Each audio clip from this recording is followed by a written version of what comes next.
and welcome to BackStage Takoma. My name is Morgan and I'm here talking to Christine Danino. She's one of the artists that's going to be showing work in Personal Panoramas, an exhibit opening at the Takoma Park Community Center on January 7th at 6:30 p.m. Hi Christine, welcome. Hi Morgan, good morning. So you're going to be showing some monotypes here and you're a printmaker. Why don't you tell us a little bit about those and about your process?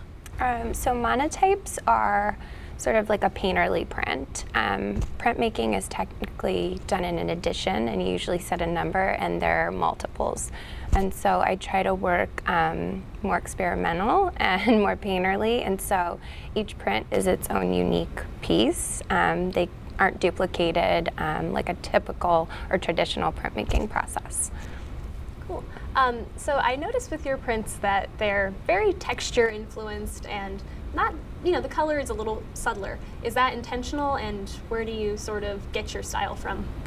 I love textures, I love nature, I love experimenting with different elements from nature. Like some of my prints, if I've gone to a beach, I'll take sand off the beach or like little stones and work with it.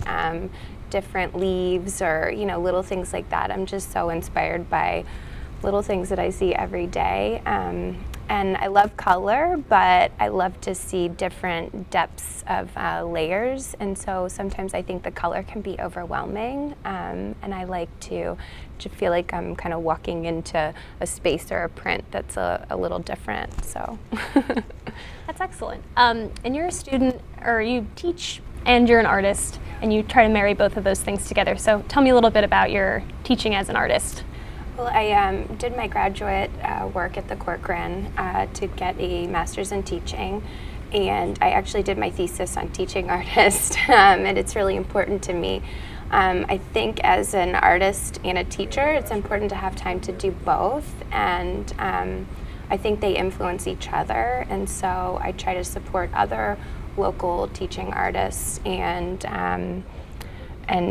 in hopes that we have time to do both. I think the processes that I do in my own studio reflect in my teaching, and sometimes the teaching my students reflect in my studio. So I like to kind of marry those things together. What is something that you've learned as an artist that you tell your students, people who are just starting to find themselves artistically and decide that they can make art? Just be brave and not to be afraid to try something new. A lot of times in the print studio, my failures have become my biggest, successes later, and so I just keep trying new things. And it's kind of like baking cookies. You get a bad batch sometimes when you try something different, but then it works out. And I think experimentation is important in the arts, and I just try to support all my students and not just that, but their content too, what's important for them to say as artists. So. Great. Yeah. What's an experiment that maybe went awry for you that resulted in something beautiful? So I had a kind of like a stack of trying to do a traditional printmaking technique where I'm doing an edition, and everything was a little bit off. So I reprinted them with a different plate on top of the old plate, and they ended up being some of my favorite pieces. They just have a new life and depth to them afterwards. So. Fabulous. Thank you. And you said that you draw a lot from nature. Mm-hmm. What are some other, or I guess, what's a way that you get in that stage of invention? Because I know sometimes it's hard to just be creative on the spot. Music, nature. I really like the process of printmaking, so I'm more process driven. Sometimes I'll spend 8 hours in the studio working and then not come back for days. So I really get into like a mode sometimes where I'm trying new techniques, and I really just try not to be afraid to put something different into a printmaking situation. Printmaking is very typically very structured and very, it has to be a certain way, and I try to forget all of those rules and try something new. So. Well, it leads to beautiful things, so Thank you. That's good. Thank you so much for being here today and for chatting with us. Thank you. We'll be right back with BackStage Takoma. We're going to talk to sculpture artist Julia Bloom next.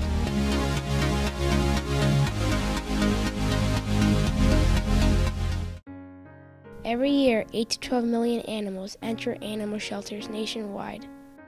Only 3 million of them find a home. Guess what happens to all the others? 5 to 10 million animals are euthanized every year because they can't find a home. So adopt a pet from the shelter. Because for these animals too, there's no place like home.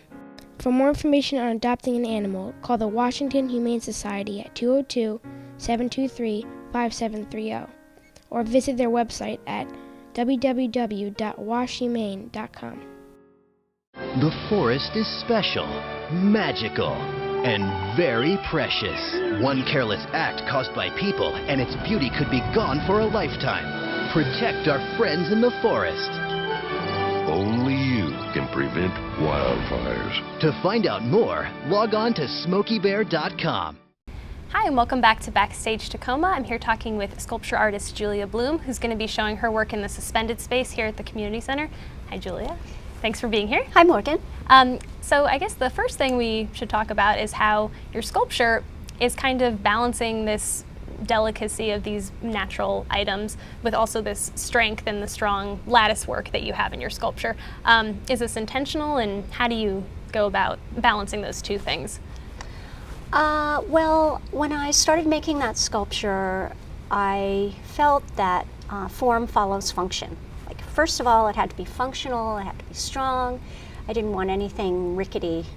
And so it kind of just happened. And funny enough that the elements that add strength and stability are actually the things that make the sculpture beautiful.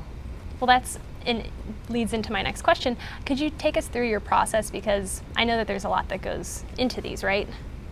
Yes. Well, first I have to collect the material, and I can do that walking through a forest or whatever. It can't be a national park, but if I have permission. Or sometimes I'll be driving down the street. I live in the city, and I might see a bundle of sticks on the side of the road, and I pull over and I pick them up. And anyway, so there's collecting the material, and I like a particular size and shape of stick.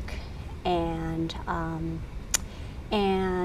so then I bring them back to my studio, and I do a rough sketch, but not anything very specific, and I start creating the sculpture. And it's a little bit of a push-pull between me and the material, because it's an organic material and it does what it wants to do. I can't necessarily impose my will on it, but it's a little bit of a push-pull. So anyway, I lashed the sticks together with wire, and I invented rules for myself because it did seem like a peculiar thing to spend my time doing. So one of the rules is that every intersection is going to be tied off with wire. And I found that actually gives it a lot of strength and stability. And that's pretty much it. I often paint the sculptures, either a color or just shellac, but I want the sculptures, I'm actually not that interested in the pieces looking like natural sculptures. I want them to transcend their materials, if that makes sense. So adding color kind of makes you see the form and not the materials as much. So if that makes sense. So speaking to that form follows function adage, the invention stage for a sculpture made out of organic material must be very different from a painting that comes right out of your head, right? Yes. Well, I actually come from a painting background. The way I started making sculpture is that I had been doing a series of paintings for a long time, and it was time to move on. They were paintings of birds' nests, and they weren't like literal interpretations. They were more about the paint and the form, and they actually had a kind of landscape feel to them. And I decided to make my own structures and use them as a reference in my paintings. And I did that for a long time, unsuccessfully. But I liked the structures. The paintings I didn't like. And so then I decided to see how it would be to make these sculptures finished pieces, and also to make them large. And once I started doing that, they're transparent pieces because they're really just lines in space. And I felt like I would like to see more of them, groupings of them, because you can see through them to the next one, and there's like areas of density and then clear areas. So it just, you know, the rest is history. That's fabulous. We really look forward to seeing how your work fits into the gallery space, and thank you so much for being here with us. Thank you so much for having me. Okay. Well, stay tuned with Backstage Takoma. We'll be right back with printmaker Alan Ackman.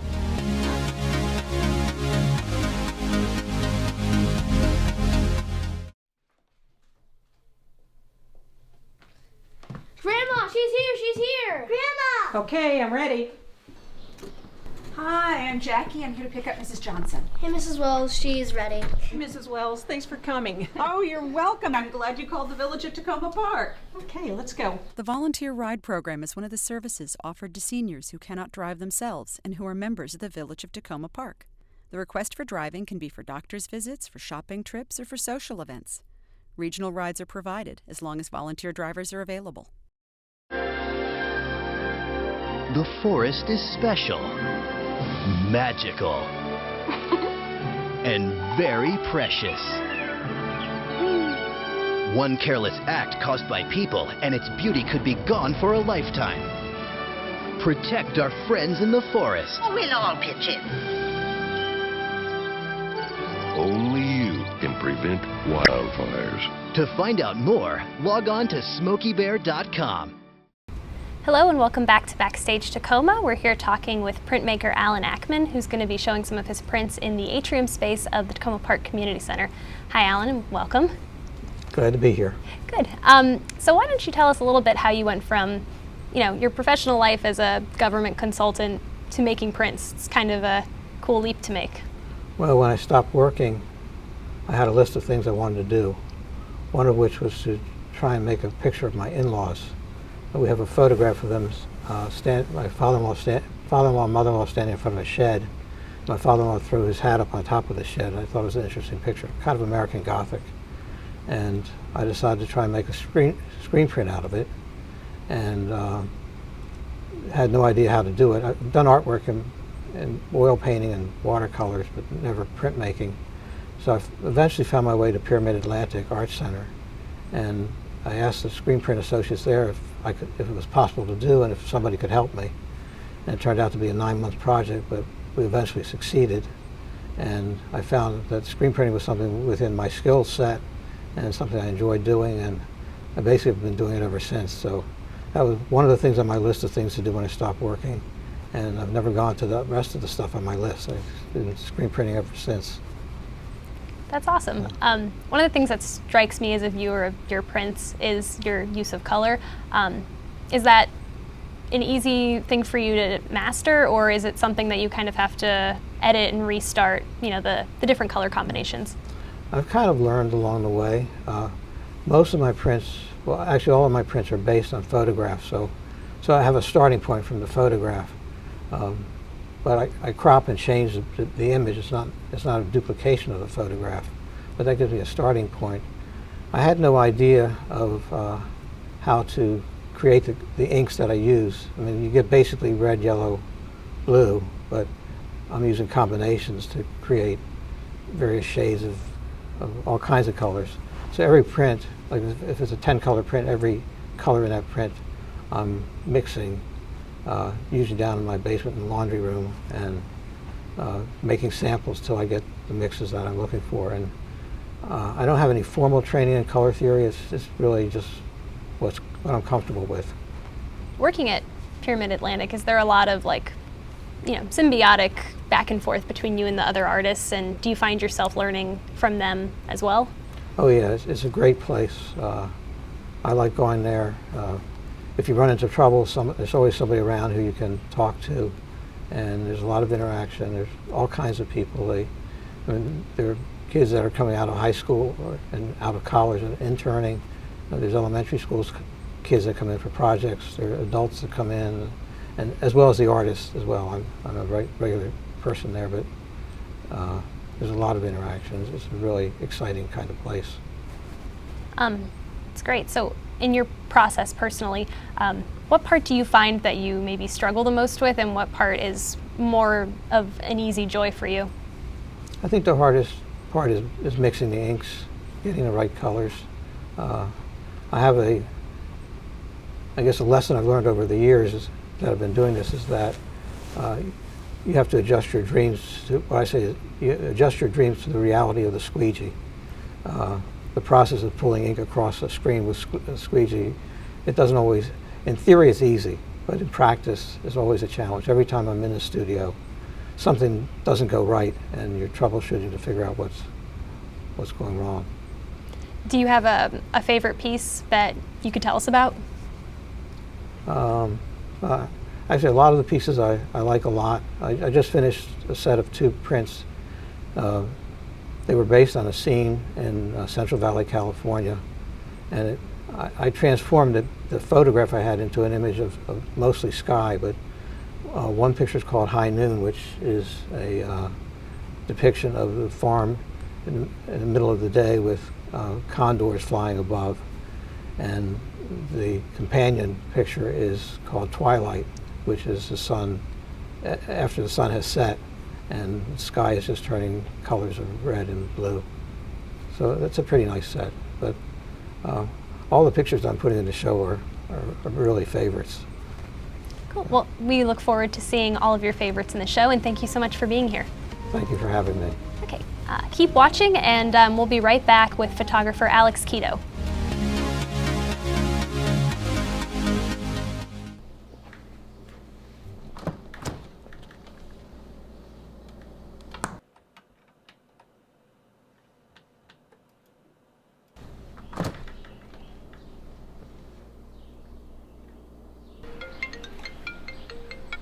Hello, Tony. Could you come over? I need some help with my computer. Sure, I'll be right there. Great, thank you. Fred, how are you? I'm fine. Thanks for coming, Tony. What seems to be the problem? I'm trying to schedule an appointment to go shopping tomorrow morning. The information is on my computer and I can't get it to turn on. Can you help me? You know, I have the number for Village of Takoma Park. I can call for you if you want. That would be great. Thank you. When do you want to schedule? For tomorrow morning, about 11 o'clock. Hello. Yep. I would like to schedule a ride for Fred Parks for tomorrow at 11. Correct. Thank you. Jack Wells will be here tomorrow at 11. Oh, Jack. Great. Thank you, Tony. Tony and Fred are members of a village. Tony's special expertise is computers. He helps his neighbors whenever he can. Once in a while, neighbors may need help like Fred when he wanted to set up a ride. In addition to computer help, the Village of Takoma Park volunteers can help in other ways. Call to volunteer or to find out more. I'm lucky. Let me help you with that. I get to do something I love. It has nothing to do with touchdowns or titles. Everybody bring it in. I get to play a part in the life of someone just starting out. How many of you think homework is just as important as teamwork? I help keep kids in school. Good. And that's the name of the game. My name is LaDainian Thomason. I don't just wear the shirt, I live it. Give, advocate, volunteer. Live united. Hi, and welcome back to BackStage Takoma. I'm here talking with Alex Keto. He's a photographer who's going to be showing photographs in our atrium space here. Hi, Alex, and welcome. Thank you. So tell us a little bit about your Cuba series, which are the photos that you're going to be showing here. Right. Well, as soon as President Obama announced that the U.S. would normalize ties with Cuba, I realized that Cuba was going to undergo tremendous amounts of changes. So I immediately went to Cuba for about a week just to capture a lot of the images of Cuba in 2015 before these changes began. It wasn't supposed to be a day in Cuba. It's just a mild portrait of Cuba. Right. So that's, kind of marrying your initial, beginnings in photography. You were a photojournalist and a journalist. How does that differ, fine art photography versus photojournalism? Well, I got my start at a small town newspaper in East Tennessee doing black and white photos, actually in film and doing the developing. The main thing about news photography is you're recording an event that you're trying to show people what happened. It's usually to illustrate a news story. when you go to fine arts photography, the image becomes the primary point of importance. If it's a great image, whether it's recording something or not is not necessarily so critical. Mm-hmm. So it's much more about the image itself. And notice I don't use the term photos anymore. I use the term image. Right, that digital switch. Well, yeah, and it's also the artistic aesthetics. Mm-hmm. So of the Cuba series, do you have a favorite of all the ones that you're going to be showing here? Well, that's a tough one, because actually I have three favorites. But one is the one I guess I would just highlight would be, it was a stitched together photograph. In other words, 4 different photos are stitched together into a panorama of children going to school in Cuba. And we have a long line of children going this way and one boy going that way, kind of the contrarian. And that is a good illustration of a little bit of a story behind the image. You wonder what he's doing. Why is he not going to school when everybody else is going to school? It creates some interest in the shot. Yeah, I mean, and the panoramic is such a dynamic image to have. What do you think about iPhone photography abilities and iPhone technology with photo? Well, I think it's good within some basic limitations, which is basically the size of the sensor is somewhat small. But I have worked with it a bit, and there's some basic editing that you can do with your iPhone photos, and I would encourage people to do that, because I know there's some disagreements out in the photography world, but I think processing is really king. It can take a photo that's nice and make it great. So are there purists out there who would say nay to photoshopping of any kind? Sure, there's people who are proud of the image being straight out of the camera. But if you look back in the history of photography, even way before we had Photoshop, the way people would process black and whites, Ansel Adams, others, they were always enhancing their photos through the development process. And that's where we get the terms dodging and burning that are used even today. It comes from back then. So the idea that people were somehow magically not processing, I think it's not founded in reality.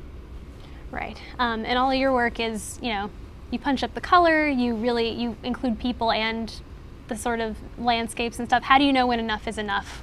I don't necessarily add things in, although I may be going in that direction soon. I'm thinking about it.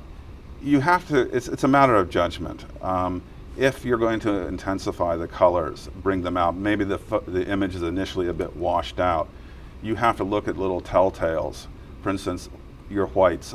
If the clouds are white and you begin intensifying the color and they begin turning pink or light blue, you've gone too far, so you have to bring it back in. There's other ways of doing it. There's something called levels, where you can bring in your darkness and bring down the lights, and that will intensify colors.